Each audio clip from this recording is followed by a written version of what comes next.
Let me tell you guys a story of my interview at the Mexican consulate in Philadelphia when I was trying to get the Mexican visa.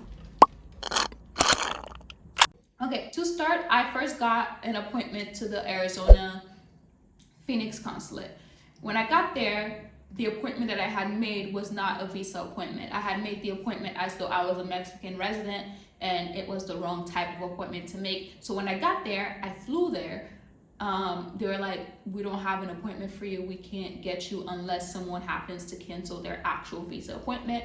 Until then, you can get in, but you'd have to wait around and see if that happens. And I was like, you know what? I can wait. So I was there at 8 a.m.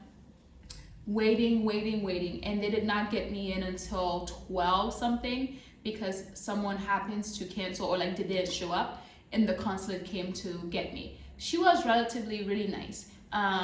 She was not very chatty, but she was quite serious, and which kind of like knocked me off my balance a little bit because I was like, oh, this is serious work. Like, I've never gotten interviewed for anything. I've never even done a real job interview, really. Every interview I've ever had has always been very, very extremely casual, and I thrive more in those settings. So when something is like seems extremely professional, I get nervous. So the interview with her, at least with me, it just seemed extremely professional, you know. Oh, but she was nice, and I was not I don't know. I don't think I was answering her questions properly. Maybe my nervousness came through because she was asking me questions like, so you've never been to Mexico and you want to go live in Mexico? And I did not have a good answer to that. I was just being like, yeah, I mean, I hear it's nice and stuff and like things like that. But like, that's not the right answer to give. So I don't know, it just felt suspicious, especially as not an American. It just felt suspicious to just say, yeah, I just want to go visit because I hear it's nice, you know? So I was not very well prepared for that.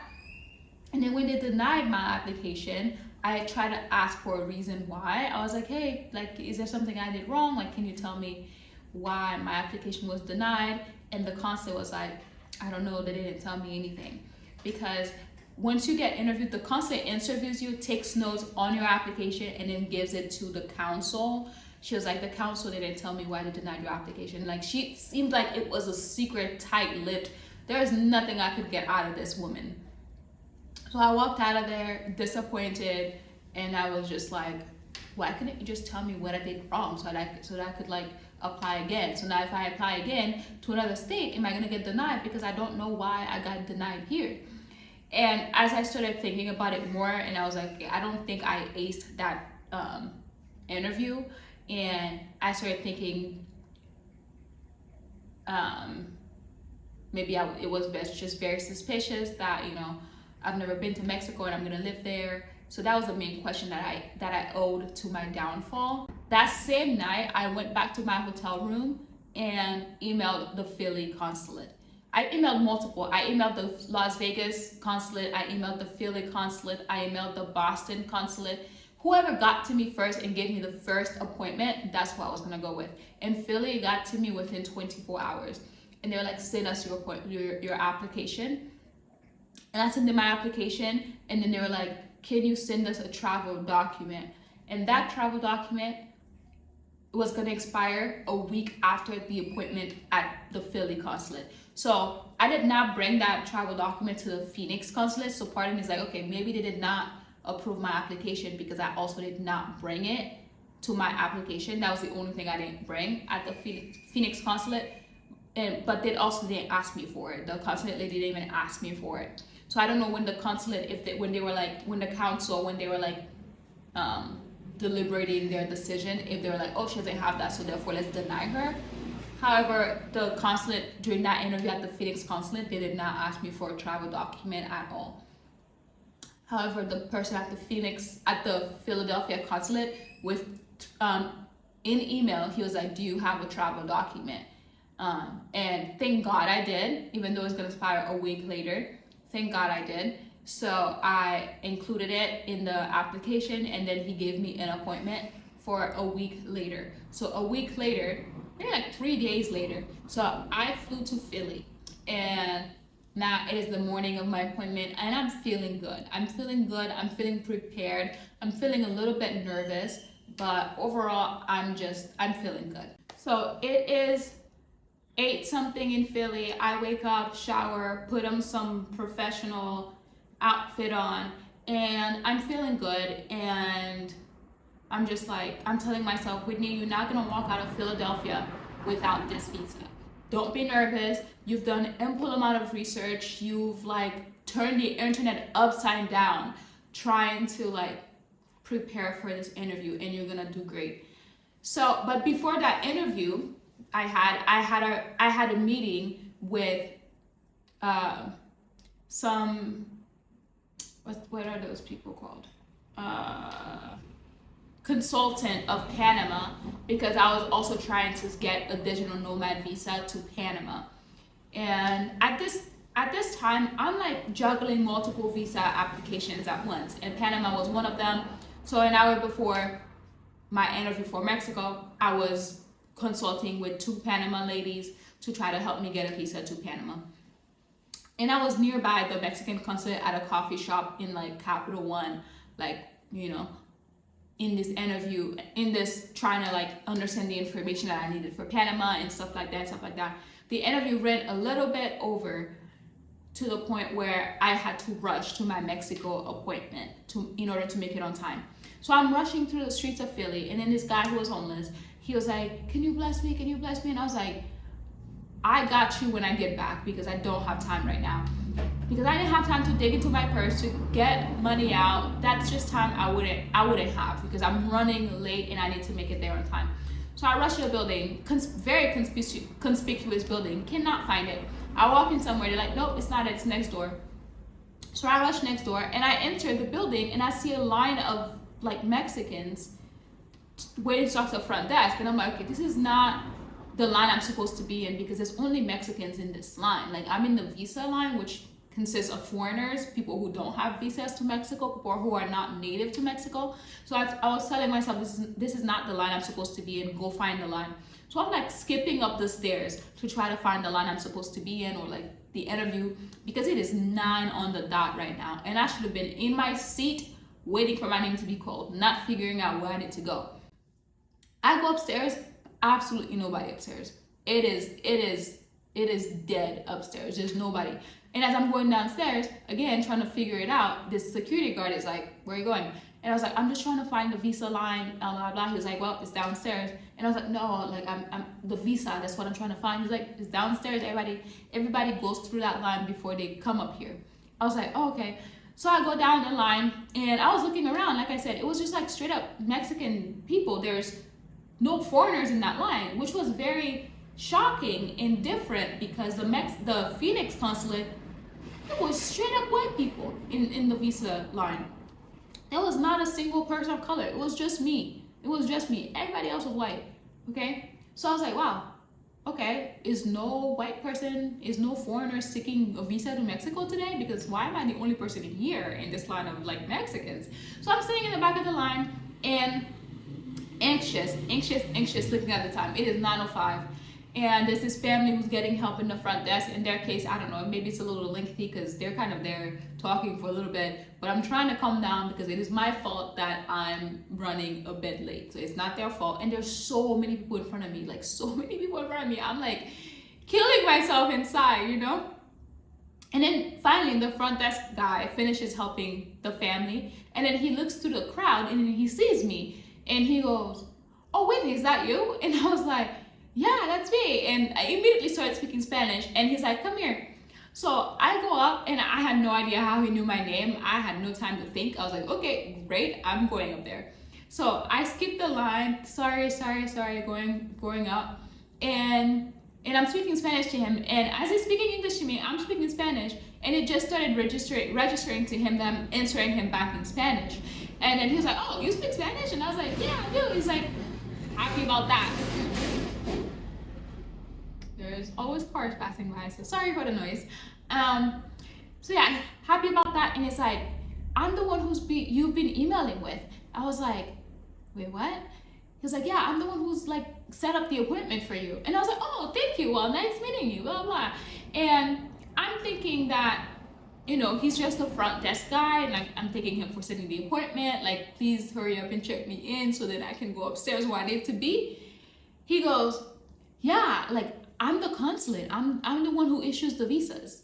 And I was like, oh, I tightened up real quick. Immediately got nervous because you're the one who's gonna decide my future right now. And I cannot be messing around. I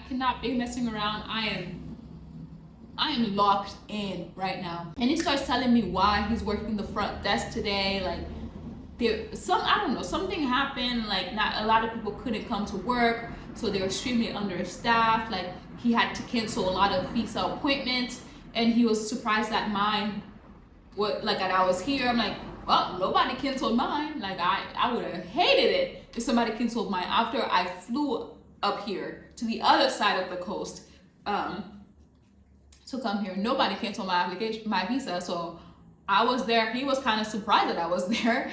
But I was like, you did not contact me. That is God. I did not receive no cancellation. So that explains why I was the only foreigner in the line right now. So anyway, he was like, yeah, can you like give me your application that you emailed? I had brought everything, and I was like nervous, and he noticed it, and then he was just like, don't worry, I'll approve your visa. What? I was like, in my head, I was like, what did you say to me? I'm like jumping for joy in my head, but in real life, I'm like, oh wow, thank you. But then I'm like, there's no way. This man's like pulling my leg. Like, you have not even started to interview me yet. Granted, there was no reason why he would have to deny me because I had every single document. So like, there was no reason why to deny me unless I gave him a reason to deny me, and I have not had given him a reason to deny me. So all reasons he had was to approve me. But him saying it like that after we haven't even really he hadn't really interviewed me, was crazy, but very well received. So yeah, he was like, don't worry, I'll approve your application. Like, he was like, do you have your travel document with you? Gave him my travel document. Like, I'm so glad I had that document. So I handed that to him, and he was like, okay, I'll keep your application here, then I'm gonna go upstairs to process it, but let me finish here with the check-in line and so help these people. Take a seat, but don't worry, your visa is approved. I was like, what? I go sit down in the corner, and I call my mom, and I'm just like, this man just met me 2 minutes ago, and he told me that my visa is approved, but I cannot laugh yet. I cannot be happy quite yet because there's no way. Like, I was in denial. I was in complete denial that this was happening. But I was like, I'm still gonna be my best behavior. And he finishes checking people, and he's like, okay, come upstairs with me. And we're going upstairs. And I'm just like, please don't change your mind. Please don't change your mind. In my head, I'm like casting spells, casting prayers. Please don't change your mind. Please don't change your mind. And he still notices me being nervous. He's like, don't worry, I'll approve it. I was like, thank you. And then we was like talking Spanish. She was like, I like your shoes. Like, you look really nice. Like, dressed professionally. I was like, well, thank you. And we go upstairs, and every little time I have to wait, every little time he takes to like analyze my application, I'm like, please don't change your mind. Please don't change your mind. But all this time, the whole like process of us coming from the front desk, going up the elevator, going up the stairs, and going up to like where he needs to process the applications, he's asking me like questions. So like the interview is happening. It's just not in a formal setting like it was in Phoenix. It felt like a conversation. He'd be like, asking me, how do you speak Spanish? Like, your Spanish is so good. I was like, well, I know a lot of, like, I grew up with a lot of Mexicans, so like, help me like learn it and stuff like that. I interacted with a lot of Mexicans and blah blah. And I was like, yeah, he's like, so what, are you gonna go by yourself? Or are you gonna like visit anyone? I was like, yeah, I'm gonna go visit them. They've recently moved back, so I just want to go visit them because now I work remotely, and it's a great opportunity it's a great opportunity for me to finally be able to do so. And he's like, have you ever been to Mexico before? And I was like, no, I have not. This is my first time, but like, now that I work remotely and I want to go and be somewhere nice and warm and be with friends and stuff like that, with a culture that I've always like, interacted growing up. So I thought these were pretty good answers, because the first one in Phoenix, I had nothing to say. It's just nice. I just heard about it. You know, I had nothing to say. But he was like, oh, that's good. And he was like, so when you get there, are you gonna live with them? And I was like, no, I got an Airbnb. And he was like, good. And I don't know, but it felt like that answer that I gave, that no, I got an Airbnb, I'm not gonna be living with them. The way he responded felt like that was the right answer. You know, like, felt like that was the right answer to give, that I'm not gonna be like living with the friends, I'm gonna get an Airbnb. I don't know why it was the right answer, or if it was the right answer, but the way he answered, good, made it seem like that was the right answer to give, and he did it. Yeah, it's just like asking different questions, and like he's talking, I'm talking. He also speaks English, so like there's certain words I wouldn't know how to say, and like I would ask him how to say it, and he would tell me, and I'd be like, ha, no munches.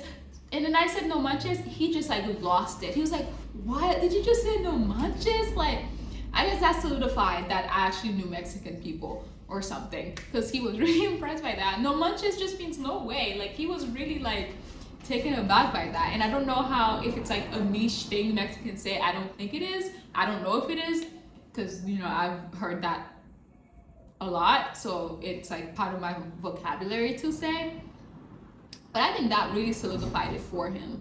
And he was very apologetic because it was taking a little bit to process the application. Like, they were understaffed, you know, so he had to do every single part himself. And he was extremely apologetic. Said, sorry, I have you wait. Sorry, you had to wait for check-in. Take your time. Take your time, sir, because you already promised me that I'm gonna walk out of here with this visa. I don't care if I had to wait till 12 a.m. the next day. Take your time. Like, don't feel rushed at all. If everybody else comes in here and you have to take them, process their applications before me, I'm the most patient girl you'll ever meet. Like, take your time. Do not apologize to me. After you just told me that you're gonna approve me, take your time. Take your time, bro. Like, take your time. It felt like I was the only one there. I was the only one there, me, him, and a couple ladies. And I don't know where everybody who was downstairs in the line went. I think they went to some other side of the building doing the Mexican processes that they came to do, whether it be a passport renewal or whatever other thing. But I was the only one on my side of the building doing the visa process application. And it was perfect. It was perfect. Everything worked out great. And I walk out shaking. And I call my mom, like, I just got it. She's like, and then I'm like walking on cloud 9, but also like so exhausted because it just felt like a big weight taken off my shoulder. And I walked past the homeless guy from before, and I stopped and gave him $5. And I was like, I told you I'd be back. And he looked at me in awe. He was like, I guess he thought I was lying, because a lot of people lie and say they'll be back. But in this case, I was not lying. I for real was gonna be back, you know. And now that I had time to take out my wallet, so I gave him a little bit of money. And I was like, God bless you. Because God just blessed me in there with this visa application and with this visa approval. I'm so glad that things happened the way they did, because I don't know what I would have done if I would have figured something out. I'm misfiguring it out. But I'm so glad that this big weight was taken off my shoulder. So if anyone's gonna go do their visa application, whether for Mexico or anywhere really, my advice is to do as much research as possible to be able to talk about this place. Embellish the truth. Embellish the truth. Do I have friends in Mexico that I'm gonna go visit? No. Do I know people from Mexico who live in the States whom I for real know, who've told me about where they're from in Mexico? Yes. So I used that prior knowledge, insider knowledge, to get what I wanted. And you know, I got it. Just make yourself look good. If you have all the proper documents that are legal, legit, and valid during the interview, yap. Okay, make yourself look good during that. Make yourself believable. Make yourself make sense. In Felix, I waited 4 hours to be told no. No, 6 hours to be told no. And in Philly, I waited 2 minutes to be told yes. And that was God.